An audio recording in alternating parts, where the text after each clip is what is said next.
Thrive Tucson, sponsored by Vantage West, where I chat with small business owners to find out how to grow a successful organization. I'm your host, Carla Escamilla, and today I'm joined with Mike Fader, president of Vamos a Tucson Mexican Baseball Fiesta. The Mexican Fiesta is an annual event held at Kino Stadium that connects the worlds of American and Mexican baseball. Last year, the Fiesta featured members of the Kansas City Royals Future Stars and 5 teams from the Mexican Pacific League, including Los Naranjeros de Hermosillo, one of the league's most popular teams. Mike, let's talk about the Fiesta. Tell me when it started and how it did become to be part of Tucson. It started in 2011, so we've already done 7 years.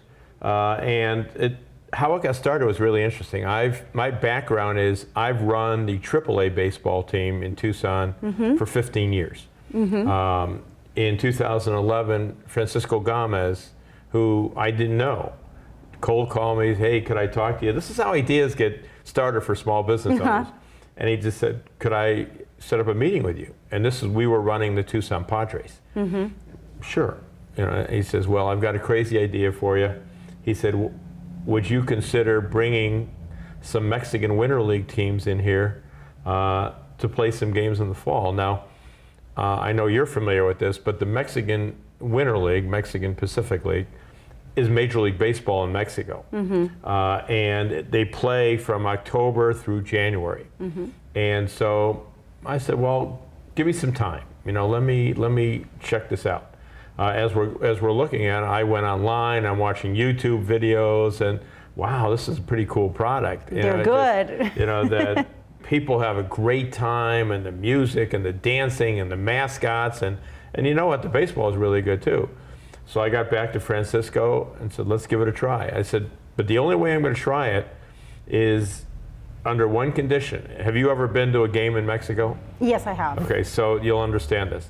So the only way we'll agree to do this is we do it the way it's done in Mexico, not the way we do things in the States. And he said, no, that's great. And in the first year, we lined teams up. And here we are going into year 8. I think that's awesome. You try to do, you're doing what they're doing in Mexico and doing it here. It's a party, it's fun, but it's also a business. Tell me what it's the most, maybe the difficult part or the tricky part of having that kind of business here in Tucson. Well, the difficult part in the beginning was educating people. Quite honestly, I would say in the beginning, even the first 3, 4, 5 years,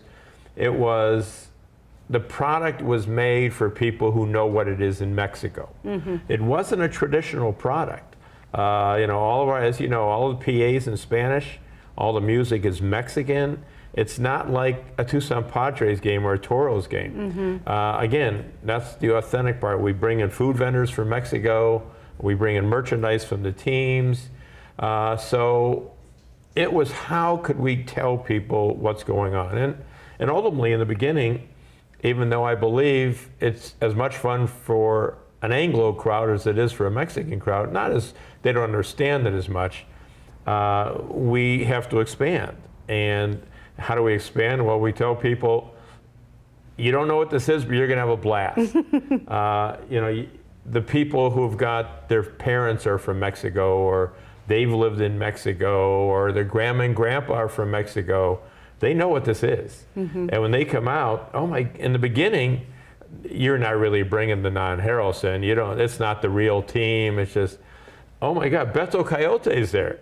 And Chacho of the Yaquis is there. And we got the real, for people who don't know what we're talking about, those are the real mascots. And they are like the San Diego Chicken and the Philly Fanatic. They're big. In Mexico, if you've ever gone to a game, you know who Beto Coyote is. And one of the things is, when we are parents and we're from Mexico and we know that, we want our kids to enjoy that. And that's the only way that we can actually show them what the real Fiesta of baseball is. It's so much fun for me to see the smiles on people's faces, And when you play the music, again, how do I compare this to the States?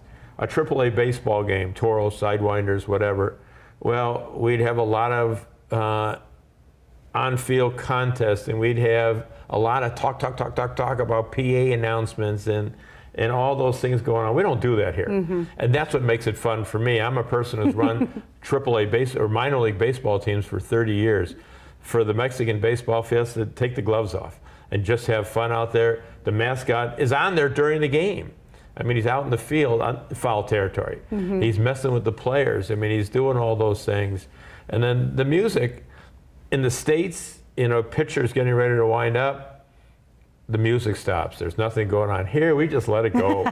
The music keeps going. And was it difficult for you to get used to that change? It was. Yeah. And what mistakes did happen at the beginning? Well, my partner, Francisco Gomez, was always there. So we didn't make too many mistakes because he kept me in line. He played there for 10 years in the Mexican Winter League. He's from Hermosillo. As we're taping right now, he's in Hermosillo.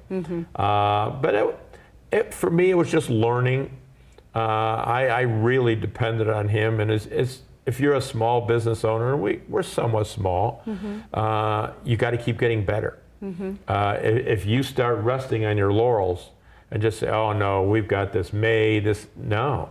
I mean, here we are going into year 8. We need to get better every single year. And the sponsors have come aboard. You know, Visit Tucson and Vamos a Tucson. Vantage West has been a tremendous partner for us, Desert Diamond Casino. When you get partners like that, it gives you the ability to do your job much better. And we're not just a Tucson product. Hermosillo, Mexicali, they come here for spring training. This is them getting ready for their Major League Baseball season. They train in our facilities, you know, Keno Stadium, High Corbett, you know, the fields behind High Corbett. So it's a pretty big deal. And how has the event changed since 2011 to the one that you're going to have in October? Tennis has gotten better every year. Last year was our best year ever, attendance-wise. When Hermosillo plays Obregón, that's the rivalry. They don't like each other. That's ASU, U of A. We had almost 7,000 people on Saturday night. Wow. You know, so that's changed. You know, last year we got involved in a few more philanthropic programs with schools. When did that idea come in? And was it an organic idea? Was it something planned? Day one. We've always had players go to hospitals. That's something we've done for 8 years, 7 years. And we're going to continue to do that. You know, we have players do appearances. We've gone to schools. And before we go, October. It's fastly approaching. Well, it is fastly approaching. It's generally going to be the second week in October. We have to wait for the Liga Mexicana to determine their start of their season. That's not been decided yet. So we should know that in the next 2, 3, 4 weeks. But the economic impact last year with hotel rooms and meals, going to the mall, bringing people across the border to come visit us, it's over $1 million for a 4-day event. For a 4-day event? Correct. So we do get a lot of people from Sonora to come visit? Probably more on Saturday and Sunday. But we have a lot of visitors. My unscientific study, I went out in the parking lot on a golf cart and looked at Sonoran license plates. On Saturday, we're probably 20 to 30%. I would have definitely done that. I'm like, I want to go see. I do that at the malls too. I'm like, oh, how many do we have this weekend? Well, Mike, it was great talking to you. No, great talking to you. An amazing fiesta, and can't wait to October and go and enjoy it again. Thank you for coming out in years past. Thank you so much. And thank you for being with us. And to find out more information about the Mexican Baseball Fiesta and purchase tickets, visit MexicanBaseballFiesta.com. This has been Business Spotlight with Carlos Camilla. See you next time.